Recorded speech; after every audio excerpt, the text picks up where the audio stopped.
Ladies and gentlemen, boys and girls, children of all ages, this is Soulful Chewbacca back at the Church of Chewbacca, and today we're going to go over the Team of the Week that's coming out March 10th.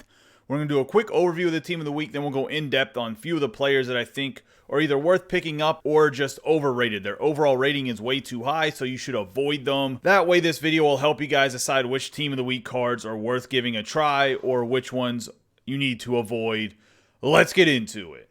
First, as mentioned, we're going to do a quick overview of the entire lineup. At left wing, they have Filip Forsberg, Team of the Week, 91 overall. Then they have Mikko Rantanen, 92 overall. Colorado Avalanche, he's not normally a center, but he is the best player that's in this Team of the Week.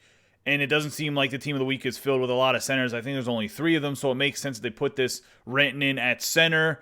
I guess. I think all 3 of these guys probably have bad faceoffs on the first line, though. Then we have Kasperi Kapanen from the Pittsburgh Penguins, 86 overall on the right wing. Second line, we have Alex Tuch, Martin Necas, and Max Pacioretty. On the third line, we have Zach Sanford, 81 overall, 82 overall Jared McCann, and 84 overall Jordan Greenway. The fourth liners are Leo Fodel, Trent Frederick, and Jens Look. For defense, first pair, we got Matthias Ekholm. Then we have Dougie Hamilton. Then we have Noah Dobson and Samuel Girard on the second pair. For the third defensive pair, we have Yevgeny Kashnikov and Joel Janazi. Now that we've gone over an overview of the lineup, let's go in depth on a few of these players, let you know whether they're worth picking up or not picking up. The 91 overall Filip Forsberg, he's 6'1", 205 pounds, right-handed shooting. He's going to have to play on the wing. As you can see, his faceoffs are 74, but he's a winger anyways in real life. He has Light the Lamp and Gladiator for his synergies. The Light the Lamp gives you balance, wrist shot accuracy, offensive awareness, and hand-eye. Gladiator's going to give you slap shot power, body checking, strength, and defensive awareness.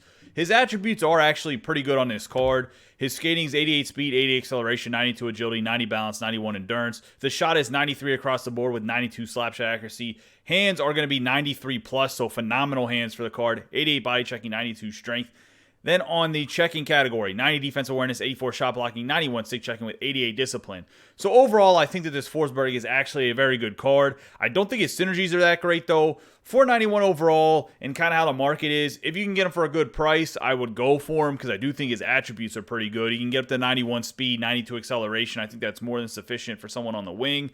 Overall, though, I'm not 100% sure if he's worth the pickup. It's going to be based on price. I will say anything 125,000 coins or less worth the pickup. Anything more than that, not worth the pickup.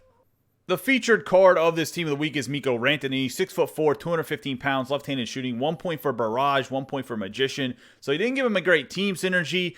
And then on top of his player synergy, he's not that great either. The Magician gives you agility, deking, and puck control. So you can max out his deking and puck control at 99 with the Magician. The agility does get up to 97. Looking at the card with no synergies activated is 87 speed, 87 acceleration, 93 agility, 91 balance, 93 endurance. So pretty decent skating for a big body at 6'4". I think this card plays more like a power forward than a sniper. However, he can get up to 90 speed, 91 acceleration. That's pretty sufficient for his size. I do think he's going to be very expensive at 92 overall, though.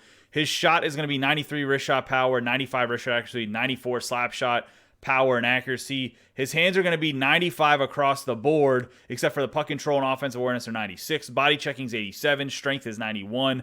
Defensive awareness is 92, 88 shot blocking, 94 stick checking, and 86 discipline. So overall, the card is very good. The faceoffs are terrible, so it's going to be nice playing this Team of the Week in squad battles to be able to just murder Rantanen in the faceoff circle. That'll help a lot. Hopefully, you guys win a couple faceoffs whenever you get that matchup against Rantanen and take advantage of that when you're playing this team in the squad battles. Once again, I think it's going to be kind of based on his price. I think you're going to pay a premium for a 92 overall, but with Barrage, he doesn't really help you synergy-wise. I actually think he has to be about the same price as the Forsberg we just went over. At that 125K or less, definitely a go. If he's at 150 to 175K, maybe, but it's just his synergies really aren't that great. I don't think he's worth it in that sense. Kasperi Kapanen's been killing it lately. He started out really rocky with the Penguins because of the COVID protocol coming over from Finland. He had to go through COVID protocol. He couldn't play for 2 weeks. The quarantine process coming from overseas, but he's 6'1", 194 pounds, right-handed shooting. He has howitzer and workhorse, so great player synergies, some of the best player synergies, which means with his synergies activated, he can get up to 92 acceleration, 93 agility, 89 balance, 92 endurance, and 92 speed. That's not even counting Spark and Distributor, which you can get up to 95 speed and 96 acceleration, so I think that's huge. With the howitzer, his shot does become a lot better. without any synergies. We're going to go over shooting, hands, defense, and checking, as I think it's very important to know what his skating can look like with the howitzer and workhorse, as we already went over it. The shooting's going to be 85 slap shot accuracy, 88 slap shot power, 86 wrist shot accuracy, 88 wrist shot power. His hands are going to be 85 plus, but that's the lowest one in hand-eye. The highlight here is 89 deking. Defensive category is going to be 83 body checking, 85 strength. Checking category is going to be 88 defensive awareness, 85 shot blocking, 87 stick checking with 92 discipline. I would love to put this card in NHL Hut Builder and see what he is with Spark Distributor as well as howitzer and workhorse. I bet you he's playing up somewhere near 90 overall. I think this card is a must-have if you can get him at a good price. And I think he's going to be below 70K.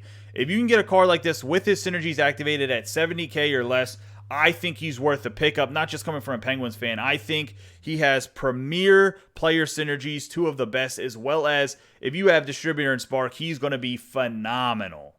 Alex Touche, we can go over him, but he only can get up to 90 speed, even with the howitzer and only 88 acceleration. His shot and hands are actually pretty decent. Overall, he's a good card, but I think for an 88, you're not getting what he is out of value-wise with the howitzer and Gladiator. He is 6'4", though, 220 pounds, right-handed shooting. I would avoid him because I think for an 88, you can find better cards, but he is somebody that might be worth picking up for a good price. Not going to go over him too much. 84 speed, 84 acceleration means you're going to be relying on howitzer, distributor, and spark, and if you don't have those 3, he just has to be avoided. So it depends. If you want to have him just as a howitzer plug, by all means, pick him up. But without having distributor and spark, I don't even think he's worth talking about. Martin Necas is kind of in the same spot that this Alex Touche was just in, because he does have speedster, though. You can get up to 90 speed, 93 wrist shot power, which is pretty big. The passing playmaker does not really help him that much, though, with the slap shot accuracy, passing, and stick checking.